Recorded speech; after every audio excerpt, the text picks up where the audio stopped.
Vamos imaginar a dificuldade que o Senhor Jesus tem quando Ele vem para cumprir o seu ministério. Qual foi a primeira mensagem pública de Jesus? Nosso Senhor aparece, antes de dizer, mera e simplesmente, arrependei-vos e crede no Evangelho, Ele associa e combina isso a uma outra mensagem. Ele diz, o tempo está cumprido e é chegado o reino de Deus. O que significa o tempo está cumprido? O anúncio da vinda do reino de Deus nas profecias do Antigo Testamento estava associado a um timing, a um momento específico. E uma das profecias que mais deixam isso claro está no livro de Daniel.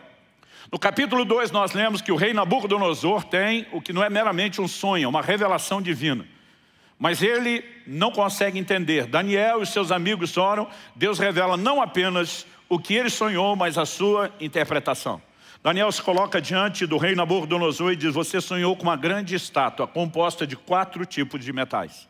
A cabeça era de ouro, o peito e os braços eram de prata, o ventre era de bronze, mas as pernas eram de ferro. Então ele olha para o rei e diz, a cabeça de ouro é você. O que ele está dizendo? Babilônia foi, isso é história, não é só relato bíblico, foi o primeiro império de proporções mundiais. Nunca antes na história alguém dominou o mundo da sua época. Babilônia foi o primeiro império mundial. Nós sabemos pelo próprio livro de Daniel, que a história confirma, que os medo-persas sucederam a Babilônia no domínio mundial. Então eles foram o segundo império mundial. O livro de Daniel já profetizou que o terceiro império, antes de acontecer, ele já havia profetizado, seria a Grécia. E a história nos mostra que foi a Grécia de Alexandre o Grande, o terceiro império mundial. Cada um daqueles 4 tipos de metais representava um império.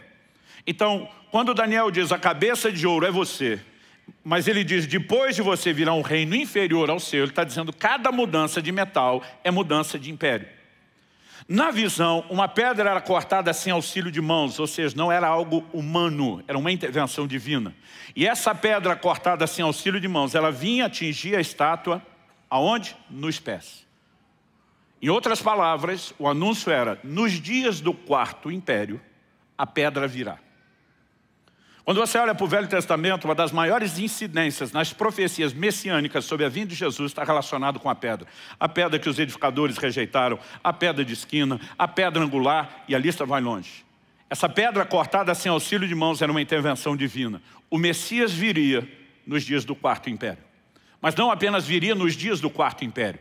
Ele atingiria a estátua, e a estátua inteira, a Bíblia diz, era esmiuçada e levada pelo vento. Qual era o significado da mensagem? Aquela pedra que destrói a estátua, agora ela cresce e torna uma montanha que enche toda a terra. Deus estava dizendo, eu vou colocar fim no reino dos homens e eu vou estabelecer o meu próprio reino na terra. Agora Jesus aparece nos dias do 4º império, o Império Romano, dizendo, o tempo está cumprido. Que tempo? O tempo anunciado pelas Escrituras. E ele diz, o reino de Deus chegou.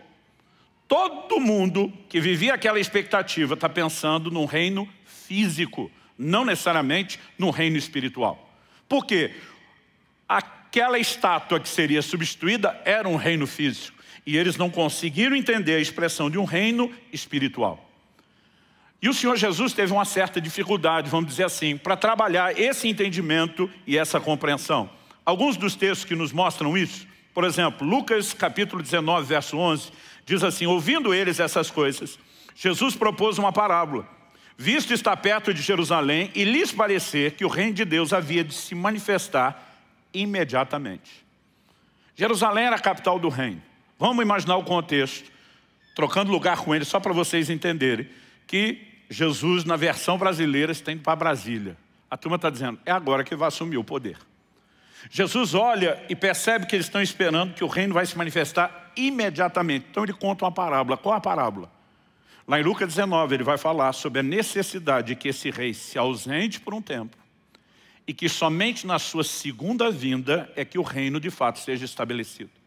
Com isso, nosso Senhor nos mostrou que o reino físico será estabelecido somente por ocasião da sua segunda, não da primeira vinda. O que é que ele veio fazer na primeira vinda?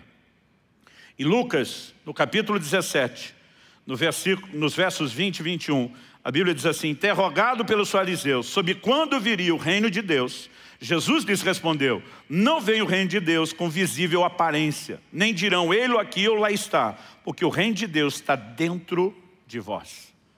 Na primeira vinda, Jesus está dizendo, eu ainda não vim estabelecer o reino físico. Isso fica para o meu retorno. Nessa primeira vinda, eu vim estabelecer um reino espiritual. Esse reino será interior. Vai se manifestar dentro de cada um de vocês. Você acha que isso era uma mensagem fácil de digerir para os discípulos?